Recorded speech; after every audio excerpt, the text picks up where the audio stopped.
கடவுள் அருள் டிவி நேயர்கள் அனைவருக்கும் அநேக நமஸ்காரங்கள். சக்தி ஜோதிட குழுவின் சார்பாக சோபகிருது வருஷம் மாசி மாத பலன்களை பற்றி பார்ப்பதற்காக அடியன் சக்தி சோமையா ஆகிய நானும், ஆஸ்ட்ரோ KS ஐயங்கார் அவர்களும், டாக்டர் ஹரிஹர சர்மா ஐயா அவர்களும் வந்திருக்கின்றோம்.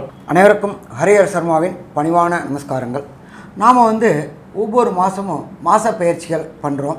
அதே போல் கிரக பயிற்சிகள், பெரிய கிரக பயிற்சிகளான ராகு, கேது மற்றும் குரு பயிற்சி மற்றும் சனி பயிற்சி ஒவ்வொரு பலன்களும் நம்ம போடுறோம். அதே மாதிரி இந்த மாதம் நாம் பார்க்க போகிறது வருகின்ற நிகழும் மங்களகரமான சோபகிருது வருஷம். அதாவது ஆங்கில தேதி அப்படின்றது 13/2/2024 செவ்வாய்க்கிழமை. அன்றைக்கி தான் மாசி மாதம் பிறக்குது. இந்த மாசி மாதம் எது வரலும் இருக்குது அப்படின்னு பார்த்தோம்னாக்க 13/3/2024 வரலும் ஆங்கிலத்துக்கு பிறக்கிற அன்னைக்கு காலபுருஷ தத்துவப்படி மேஷ ராசியை முதல் ராசியாக நம்ம சொல்கிறோம். அதில் பிரகஸ்பதியான குரு பகவான் இருக்கார். அதுக்கு அடுத்தது 6வது ராசியான கன்னியா ராசியில் கேது பகவான் இருக்கார். அதுக்கு அடுத்தது பார்த்தோம் அப்படின்னாக்க 10ஆம் இடத்துல செவ்வாய் பகவானும் சுக்கிர பகவானும் இருக்காங்க. 1ஆம் தேதி பிறக்கும் பொழுதே புத பகவான் கும்பத்துக்கு போயிடுறார். அதே போல் மாதம் பிறக்கிற அன்னைக்கு கும்பத்தில் சூரிய பகவானும் சனி பகவானும் இருக்காங்க. அதுக்கு அடுத்தது பார்த்தோம்னாக்க காலபுருஷ தத்துவத்துப்படி 12வது ராசியான மீனத்தில் ராகு பகவான் இருக்கார். 2 கிரகங்கள் பெயர்ச்சி அடைகிறாங்க. அது எப்போ அப்படின்னாக்க மாசி மாதம் 19ஆம் தேதி. அதுக்கு ஆங்கில தேதி 2/3/2024 அன்னைக்கு கிழமை புதன்கிழமை. புத பகவான் மகரத்திலேருந்து கும்பத்துக்கு 1ஆம் தேதி வந்துட்டு கும்பத்திலேருந்து மீனத்துக்கு போகிறது மாசி மாதம் 19ஆம் தேதி. இதை தவிர சுக்கிர பகவான் ஆங்கில தேதிக்கு 8/3/2024, தமிழ் தேதிக்கு மாசி மாதம் 25ஆம் தேதி. அவர் வியாழக்கிழமை அன்னைக்கு மாறுறாரு. எங்கே மாறுறாரு அப்படின்னாக்க மகரத்திலேருந்து கும்பத்துக்கு மாறுறாரு. அப்போ இதை மாதிரி சூழ்நிலையில் இந்த கோச்சார நிலையில் கிரகங்கள் இந்த மாசி மாதம் இருக்குது. இதுக்கப்புறம் நம்ம ஒவ்வொரு ராசிக்கும் உண்டான பலன்கள் என்னென்ன அப்படின்னு பார்ப்போமா? துலாம், சித்திரை, சுவாதி, விசாகம் இந்த 3 நட்சத்திரம் 9 பாதங்களை கொண்ட ராசி. ராசியின் அதிபதி அப்படின்னு சொல்லக்கூடியவர் சுக்கிர பகவான். 4ஆம் இடத்தில் இருக்கக்கூடியது திக்பலம் பெற்று பெரிய ஏற்றம் கிடைக்கக்கூடிய காலகட்டமாக இருக்கும். சுக்கிர பகவான் 4ஆம் இடத்தில் இருக்கார். சப்தமாதிபதினு சொல்லக்கூடிய செவ்வாய் பகவான் உங்களுடைய ராசிக்கு 4ஆம் இடத்தில் உச்சம் பெற்று போயிருக்கிறதும் பெரிய ஏற்றம். ராசியை குரு பார்க்குறார். என்ன வேணும் உங்களுக்கு, எல்லாமே கிடைக்கும். இந்த காலகட்டத்தில், அதாவது இந்த மாசி மாதம் சோபகிருத்து வருஷத்தில் பார்த்தீர்களேயானால் கண்டிப்பாக திருமண யோகம் உண்டு. எதிர்பாலினத்தவர் மூலியமாக நல்ல ஒரு ஏற்றம் கிடைக்கும். பார்ட்னர்ஷிப் பிஸ்னஸில் பெரிய ஏற்றம் கிடைக்கும். புதிய வீடு மனை வாங்கக்கூடிய பாக்கியம் உண்டு. புதிதாக கடன் வாங்கக்கூடிய பாக்கியம் நிச்சயமாக உண்டு. எதை தொட்டாலும் உங்களுக்கு வெற்றி மட்டுமே நிற்கக்கூடிய வாய்ப்புகள் நிச்சயமாக உண்டு. உங்களுடைய ராசிக்கு 6ஆம் இடத்தில் இருக்கக்கூடிய ராகு பகவான் ஏற்கனவே உங்களுக்கு வெற்றியின் சிகரத்தில் கொண்டு போய் விட்டு கொண்டிருக்கிறார். 5ஆம் இடத்தில் இருக்கக்கூடிய சனி பகவான் மூலியமாக உங்களுக்கு புதிய பதவி புகழ், அந்தஸ்து, கௌரவம் எல்லாமே வருது. 11ஆம் அதிபதியும் 5ஆம் இடத்துல போய் இருக்கிறது ஒரு பெரிய ஏற்றம் கிடைக்கக்கூடிய காலகட்டம். ஏன்னா லாபாதிபதி அப்படின்னு சொல்லக்கூடிய 11ஆம் அதிபதி 5ஆம் இடத்துல போய் இருக்கிறது பெரிய விசேஷம். இதன் மூலியமாக தொழிலில் அதிகமான அபிவிருத்தி வரக்கூடிய காலகட்டமாக இருக்குது. உடல் நலத்தில் நல்ல ஏற்றம். நீங்கள் உங்களுடைய சொந்த ஊர் கோவிலுக்கு போயிட்டு வரக்கூடிய காலகட்டமாக இருக்கும். அதுலேயும் இந்த சித்தர்கள் பூமி, சித்தர்கள் சமாதி இந்த மாதிரியான விஷயங்களுக்கு போயிட்டு வரக்கூடிய காலகட்டமாக இந்த மாதம் அமைய போகிறது.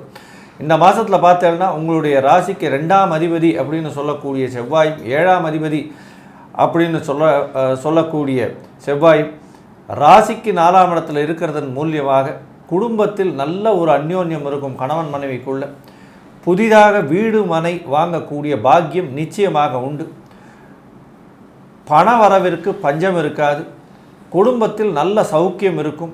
உடல் நலத்தில் நல்ல ஏற்றம் இருக்கக்கூடிய காலகட்டமாக இந்த மாதம் அமையிறது. இந்த மாதத்தில் புத பகவானும் சூரிய பகவானும் எந்த அளவுக்கு உங்களுக்கு ஒரு நல்ல ஒரு விஷயத்தை கொடுப்பார் அப்படின்றத பற்றி நம்ம ஐயா ஹரிஹர சர்மா ஐயா கிட்ட கேட்கலாம். ஐயா, நல்ல தெளிவாகவும் விளக்கமாகவும் விரிவாகவும் ஆழமாகவும் சொன்னீங்க. துளாராசியை பொறுத்தளவுக்கு எப்பொழுதுமே நம்ம என்ன சொல்லுவோம் அப்படின்னாக்க, எண்ணெய் செய்க கர்மம் துணிந்த பின் எண்ணும் என்பதாக இருக்கும். அப்போ செய்கிறதுல நேர்த்தியாக செய்யக்கூடியவங்க இந்த துளாராசிக்காரங்க. எதை எடுத்தாலும் அதில் ஆனஸ்ட் இருக்கும், அதில் பர்ஃபெக்ஷன் இருக்கும். அப்படி ஏற்பட்ட துளாராசிக்கு குரு பகவான், பிரகஸ்பதியான குரு பகவான் சப்தமாக பார்க்குறார். அப்போ இவங்களை சாதாரணமாக இருக்கிறவங்களுக்கு இன்னும் மேன்மையான நிலையை கிடைக்கக்கூடிய வாய்ப்புகள் இந்த மாதம் உண்டாகும். சரி, இதை தவிர பிரகஸ்பதிபான குரு பகவான் 7ஆம் இடத்துல இருந்துக்கிட்டு 9ஆம் பார்வையாக 3ஆம் இடத்தை பார்க்குறாரு. 3ஆம் இடம் அப்படின்றது நம்மளுடைய ஜோதிட சாஸ்திரத்தில் தகவல் தொடர்பு அப்படிம்போம், கம்யூனிகேஷன் பாவம் அப்படிம்போம். கம்யூனிகேஷன் அப்படின்றத பொறுத்தளவுக்கு இப்போ இருக்கக்கூடிய 5G 6G அதே போல் ஐடி டிபார்ட்மெண்ட்டில் இந்த கம்யூனிகேஷன் துறையில் இருக்கிறவங்களுக்கு இதுவரை தடங்கல்களும் தாமதங்களும் ஏற்பட்டுட்டு இருந்துச்சு. உங்களுக்கும் உங்கள் மேலதிகாரிக்கும் கருத்து வேறுபாடு ஏற்பட்டுட்டு இருந்துச்சு. நீங்கள் சொன்னது அத்தனையுமே அவர்களால் தவறுதலாக புரிந்து கொள்ளப்பட்டு உங்களுக்கு கிடைக்க வேண்டிய பதவி உயர்வு, பணவரவு அத்தனையும் தடைப்பட்டுக்கிட்டே இருந்துச்சு. அத்தனை தடைகளும் இந்த மாதம் விலகும். நீங்கள் சொல்கிறது அத்தனையுமே தவறாக புரிஞ்சுக்கிட்டு இருந்தவங்க, இல்லை இவர் கரெக்டாக தான் சொல்கிறாரு, இவர் சொல்லக்கூடிய காரியம் நம்ம நிறுவனம் மேலே வர்றதுக்கு தான் சொல்கிறாரு அப்படின்றத புரிஞ்சுக்கிட்டு ஏற்றம் தரக்கூடிய மாதமாக இருக்குது. இதை தவிர பிரகஸ்பதியான குரு பகவான் 5ஆம் பார்வையாக உங்களுடைய லாபஸ்தானமான ராசிக்கு 11ஆம் இடத்தை பார்க்குறார். அதை தவிர இந்த 11ஆம் அதிபதியே சப்தமமாக 11ஆம் இடத்தையும் பார்க்குறார். அப்போ இந்த காலகட்டங்களில் துலா ராசியை சேர்ந்தவங்களுக்கு பணம் கொட்டும். எதை தொட்டாலும் பொன்னாகக்கூடிய காலகட்டங்கள். அதே போல் பணம் கேட்ட இடத்துல பணம் கிடைக்கும். தொழிலை அபிவிருத்தி பண்ணணும்னு நினைக்கிறவங்களுக்கு அபிவிருத்தி பண்ணுறதுக்கு பணம் கிடைக்கும். 1 ரூபா போட்டால் 100 ரூபா எடுக்கக்கூடிய அற்புதமான காலகட்டம் சொல்லலாமா? அற்புதமான காலகட்டம்னு சொல்லலாம். சரி, அடுத்தது நிலத்துக்கு அதிபதியான செவ்வாய் பகவான் 4ஆம் இடத்துல உச்சம் பெற்று ஃபஸ்ட் கிளாஸாக இருக்கிறார். துளாராசியை சேர்ந்தவங்க, நானும் இத்தனை நாளாக வாடகை வீட்டிலே இருந்துக்கிட்டு இருந்தேன் சாமி, எனக்குன்னு ஒரு தனி வீடு கிடைக்காதா, எலிப்பாழானாலும் தனிப்பாழுன்னு இருக்கிறதுக்கு ஒரு தனி வீடு கிடைக்காதா அப்படின்னு ஏக்கத்தில் இருந்த துளாராசிக்காரங்களுக்கு இந்த காலகட்டங்களில் ஒரு மனை வாங்கக்கூடிய வாய்ப்புகள் உண்டு. சரி, அந்த மனையை வாங்கிட்டு என்ன பண்ணுறது அப்படின்னு நினைக்கிறவங்களுக்கு வாஸ்து பகவானுடைய நாள் வருது. அந்த வாஸ்து பகவான் நாள் அன்னைக்கு பூஜையை போட்டுட்டு வேலையை தொடங்கிட்டீங்க அப்படின்னு சொன்னால் தேவையான பணம் தேவையான இடத்துலேருந்து கேட்ட பணம் கிடைக்கும். அதே போல் வீடு ரொம்ப நாளாக இன்டீரியர் டெக்கரேஷன் பண்ணாமல் இருந்துகிட்டு இருந்தேன் அப்படின்னு நினச்சிட்டு இருந்த துளாராசிக்காரங்களுக்கு இன்டீரியர் டெக்கரேஷன், உள் வடிவமைப்பு, உள்ளார உள்ள இன்டீரியர் பண்ணக்கூடிய வாய்ப்புகளும் இந்த காலகட்டங்களில் கொடுப்பார். நிலத்துக்கு அதிபதியான செவ்வாய் உச்சம் பெற்று இருக்கார். சரி, அதுக்கு அடுத்தது பார்த்தா 5ல் சனி பகவான் இருக்கார். 5ல் சனி பகவான் ஆட்சி பெற்ற சனி பகவானாக இருக்கிறதுனால இந்த துளாராசிக்காரங்களுக்கு இதுவரை புகழும் மரியாதையும் கிடைக்காமலே இருந்துகிட்டு இருந்துச்சு. அப்போ அந்த புகழும் மரியாதையும் கிடைக்கக்கூடிய வாய்ப்புகளும் உண்டு. 11ஆம் அதிபதியான சூரியனும் சேர்ந்து இருக்கிறதுனால அரசு தொடர்புடைய துறையில் உங்களுக்கும் அரசுக்கும் இருந்ததான லிட்டிகேஷன் பிரச்சனைகள் அத்தனையும் உடஞ்சி உங்களுக்கு சாதகமாக தீர்ப்பு வரக்கூடிய வாய்ப்புகளும் உண்டு. அது அரசு தொடர்புடைய கான்ட்ராக்டுகள், புதிய கான்ட்ராக்டுகள், ரோடு கான்ட்ராக்டு, பால கான்ட்ராக்டு, மைன் கான்ட்ராக்டு, ஏன்னா சனி பகவானை பொறுத்தளவுக்கு மைன்ஸ்ன்னு சொல்லுவோம், மைன்ஸ் கான்ட்ராக்டு, இது எல்லாமே இந்த துளாராசிக்காரங்களுக்கு இந்த மாதத்தில் கிடைக்கக்கூடிய வாய்ப்புகள் மிக மிக அதிகமாக உண்டு. தனக்காரங்க ராசியை பார்க்குறாரு, தனக்காரன் 11ஆம் இடத்தை பார்க்குறாரு, தனக்காரன் உங்களுடைய 3ஆம் இடத்தை 9ஆம் பார்வையாக பார்க்குறாரு, தனக்காரன் தனத்தோட அவருடைய குரு பகவானை வீட்டை பார்க்குறாரு. அல்லோ கொட்டோன்னு கொட்டுது. அதை நம்ம வாரிக்கிறதுக்கு ரெடியாக இருந்துக்கணும். என்ன ஒன்று அப்படின்னாக்க 2ஆம் பாவாதிபதியான செவ்வாய் 4ஆம் இடத்துல இருக்கார், உச்சம் பெற்று இருக்கார். அதனால் யாருக்கும் வாக்குறுதி கொடுக்கும்போதும் யார்கிட்ட பேசும்போதும் எச்சரிக்கையாக இருந்துட்டோம் அப்படின்னு சொன்னால் பிரச்சனையை தவிர்க்கலாம். சரி, இப்போ இது ஒரு நம்ம பார்த்தோம். மெல்ல செல்லும் கிரகங்களை பற்றி பலனை பார்த்தோம். விரைவாக செல்லக்கூடிய கிரகங்களான செவ்வாய், சுக்கிரன், சற்றேறக்குறைய 41 நாள்லேருந்து 45 நாளில் போகக்கூடியது.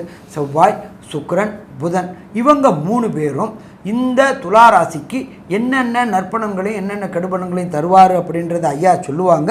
அதை தவிர இந்த மாதத்தில் எந்தெந்த நாள் சுப நாட்களை தவிர்க்கணுன்றதையும் ஐயா சொல்லுவாங்க.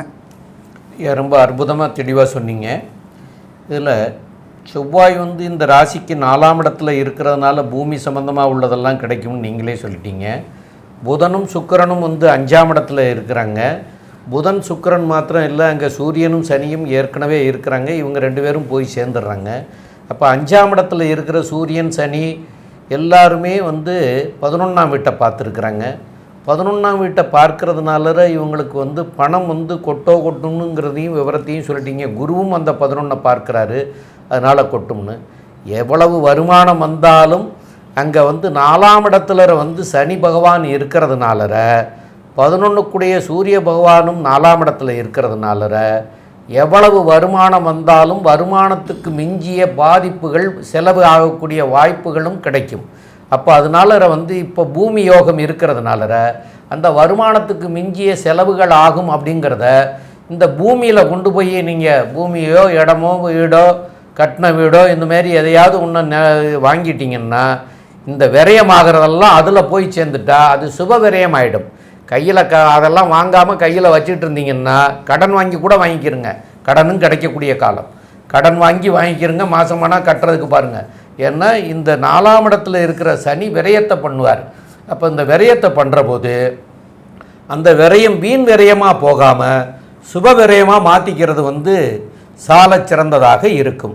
அது போக இந்த மாதத்தில் உங்களுக்கு சந்திராஷ்டம தினங்கள் அப்படின்னு சொல்லக்கூடியது ஒரு 2 நாட்கள் வருது. அந்த நாட்கள் என்னென்ன அப்படின்னு பார்க்குற போது 17/2/2024 சனிக்கிழமையும் 18/2/2024 ஞாயிற்றுக்கிழமையும் இந்த நாட்களில் புதிய முயற்சிகள் புதிதாக தொடங்குறது, புதிய முயற்சிகள் இதையெல்லாம் தவிர்க்கலாம். ரொட்டீன் ஒர்க்கை செய்துக்கிறங்க, புதிதாக எதுவும் செய்ய வேண்டாம். அதுபோல் பிரயாணங்கள் எதுவும் செய்ய வேண்டாம். அந்த பிரயாணம் இந்த 2 நாட்களில் வச்சுருந்தால் அந்த பிரயாணத்தையும் தவிர்க்கிறது ரொம்ப ரொம்ப சால சிறந்ததாக இருக்கும். மேற்கொண்டு உள்ள விவரங்களை பற்றி நம்முடைய இந்த மாதத்தில் உங்களுடைய கிரக சூழ்நிலைக்கு தகுந்தபடி எந்த தெய்வங்களை வணங்கலாம், என்ன பரிகாரம் செய்தால் சரியாக வரும், அதை பற்றி உள்ள விவரங்களை நம்முடைய டாக்டர் ஹரிஹர சர்மா ஐயா சொல்லுவாங்க. ஐயா தெல்ல அழகாக ஆழமாக அற்புதமாக சொன்னீங்க ஐயா. துலா ராசி அப்படின்னாலே அதிபதி சுக்கிர பகவான். சுக்கிர பகவானுக்கு நவகிரகத்தில் உள்ள சன்னிதானம் அப்படின்றது தஞ்சாவூர் மாவட்டம் கும்பகோணம் பக்கத்தில் கஞ்சனூர் அப்படின்ற இடம். இந்த கஞ்சனூரை பொறுத்தளவுக்கு திருவாடுதுறை ஆதீனத்தை சேர்ந்த கோயில். இப்போ அந்த கோயிலில் கும்பாபிஷேகம் நடைபெற போகுது. அதனால் உங்களுக்கு அதுக்கு என்னென்ன உதவி செய்ய முடியுமோ, நாமும் நம்மளால் கோயில் கட்ட முடியாது, ஆனால் கோயில் கட்டுறதுக்கு பண உதவி செய்து நாமளும் ஒரு அணிலாக இருக்கக்கூடிய வாய்ப்புகளை உண்டாக்கலாம். ஒன்று. அடுத்தது, அந்த கஞ்சனூரில் உள்ள சுக்கிர பகவானுக்கு முடிஞ்சால் மாசி மாதத்தில் ஒரு நாள் அபிஷேகம். அவர் மனம் குளிர்ந்தார் அப்படின்னு சொன்னாலே நம்ம மனமும் குளிரும். இதை செஞ்சுட்டு வந்தீங்க அப்படின்னு சொன்னால் பிரச்சனைகள் தீரும். சாமி அவ்வளோ தூரம் போகிறதுக்கு எனக்கு வாய்ப்பு இல்லை அப்படின்னு சொன்னால் ஒன்றும் பரவாயில்ல, நீங்கள் இருக்கிற இடத்துக்கு பக்கத்தில் உள்ள பழமையான ஈஸ்வரன் கோயிலுக்கு போயிட்டு நவகிரகத்தில் உள்ள சுக்கிர பகவானுக்கு வெள்ளிக்கிழமையில் சுக்கிர ஹோரை அப்படின்றது காலையில் 6 to 7. இது சராசரியாக சொல்கிறது 6 to 7. ஒவ்வொரு இடத்துக்கு உண்டான சூரிய உதயத்துக்கு தகுந்த மாதிரி அதை மாற்றிக்கிங்க. அந்த 6 to 7 சுக்கிர பகவானுக்கு 3 நெய் தீபம் போட்டு 9 முறை பிரதட்சணம் வந்தீங்க அப்படின்னு சொன்னால் வரக்கூடிய பிரச்சனைகள் விலகும். சாமி நான் அதுக்கும் போகிறதுக்கு எனக்கு வாய்ப்பு இல்லையே அப்படின்னு சொன்னாக்க வீட்டிலேயே பெருமாளுக்குண்டையான விஷ்ணு சஹஸ்ரநாமத்தை போட்டு கேட்டுக்கிட்டு வந்தீங்க அப்படின்னு சொன்னாலும் வரக்கூடிய பிரச்சனைகளும் வந்த பிரச்சனைகளும் விலகும். சரி, இதை தவிர இந்த மாசி மாதத்தில் துளாராசி அன்பர்களுக்கு மொத்தமாக கன்க்ளூஷனாக என்னென்ன நற்பலன்கள் என்னென்ன கெடுபலன்கள் என்றதை விரிவாகவும் விளக்கமாகவும் நம்ம அஸ்ட்ரோ கேஎஸ் ஐயங்கார் அவங்க சொல்லுவாங்க. ஐயா அற்புதமாக சொன்னீங்க. துளாராசிக்காரர்களுக்கு பெரிய ஏற்றமான காலமாக இந்த மாதம் அமைய போகிறது. ஏன்னா அவர்களுக்கு பார்த்திங்கன்னா புதிய வீடு மனை அமையக்கூடிய வாய்ப்புகளும் பணவரவிற்கு பஞ்சமில்லாத காலகட்டமாகவும் திருமண யோகமும் நிச்சயமாக வந்து சேரும். இந்த மாதத்தில் குழந்தை பாக்கியம் ஏற்படக்கூடிய வாய்ப்பு உண்டு. ரொம்ப நாளாக குழந்தை பிராப்தி இல்லாதவர்களுக்கு குழந்தை பாக்கியம் நிச்சயமாக உண்டு. 2வது திருமணத்திற்கு பார்த்து கொண்டு இருப்பவர்களுக்கு 2வது திருமண பாக்கியம் ஏற்படக்கூடிய வாய்ப்புகள் நிச்சயமாக உண்டு. தொழிலில் பெரிய அபிவிருத்தி இருக்கும். போட்டியில் எல்லா விதமான போட்டித் தேர்வுகளையும் வெற்றி பெறக்கூடிய வாய்ப்புகள் மிகவும் அதிகம். ஸ்டூடெண்ட்ஸுக்கெல்லாம் பயங்கர ஏற்றமான காலமாக இந்த துளாராசிக்காரர்களுக்கு இருக்குது. ஏன்னா 6ஆம் இடத்துல ராகு பகவான் பெரிய ஏற்றத்தை கொடுக்க போகிறார். உங்களுக்கு ராசியின் அதிபதியே 4ஆம் இடத்துல திக்பலம் பெறுறது பெரிய விசேஷம். சுக்கிர பகவான் திக்பலம் பெறுறது ஆட்சி பெற்றதற்கு சமம்னு சொல்லக்கூடியது. அதனால் எல்லா விதமான ஏற்றங்களும் பெரிய மாற்றங்களும் உங்களுடைய வாழ்வில் இவ்வளோ நாளாக கஷ்டப்பட்டுட்டு இருந்ததெல்லாம் எல்லாமே மாறி ஒரு பெரிய ஏற்றம் கிடைக்கக்கூடிய காலகட்டம். தொழிலில் அபிவிருத்தி, வெளிநாட்டுக்கு படிக்க போக வேண்டியவர்களுக்கு கண்டிப்பாக கிடைக்கும். உங்களுடைய சொந்த ஊர் கோவிலுக்கு போயிட்டு வருவீங்க. அங்கே வந்து இந்த முனீஸ்வரர், இந்த காலபைரவர் இவங்களெல்லாம் வழிபட்டு வரக்கூடிய வாய்ப்புகள் நிச்சயமாக உண்டு. இந்த சித்தர்களுடைய சமாதிக்கு போய் வரக்கூடிய வாய்ப்புகள் நிச்சயமாக இருக்கும். மொத்தத்தில் பார்த்தீங்களேனால் இந்த துலா ராசிக்காரர்களுக்கு இந்த மாதம் மிகப்பெரிய பொன்னான மாதமாக மாசி மாதம் சோபகிருத்து வருஷம் அமையிறது அப்படின்றத சக்தி ஜோதிட குழு சொல்லுது. நன்றி, நமஸ்காரம். கடவுள் அருள் டிவியை பார்த்தமைக்க நன்றிகள். மேலும் இது போன்ற தகவல்களை தெரிந்து கொள்ள கடவுள் அருள் டிவியை சப்ஸ்கிரைப் செய்யுங்கள். மறக்காமல் பெல் ஐக்கானை கிளிக் செய்யுங்கள்.